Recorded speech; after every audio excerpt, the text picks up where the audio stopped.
Payg'ambarimiz sollallohu alayhi vasallam aytadilar: "Laysa minna man tashabbaha bi g'ayrina." O'zini bizdan boshqalarga o'xshatganlar bizdan emas.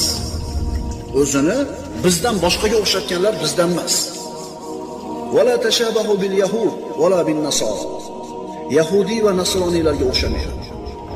Man tashabaha bi qawmin fa huwa minhum. Kim o'zini bir qavmga o'xshatsa, bas u ana shulardir. Bas u ana o'shalardir. Qiyomat kunida bir kishi kimlarning orasida tiriladi?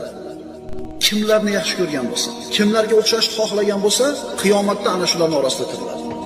Shuning uchun birodarlar, tug'ilgan kunlar, mana yaqin qoldi yangi yillar, Valentin kunlar, yana qanday kunlar bor?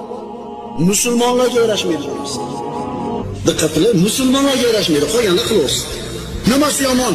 Biz hammaga yomon demayapmiz, biz musulmon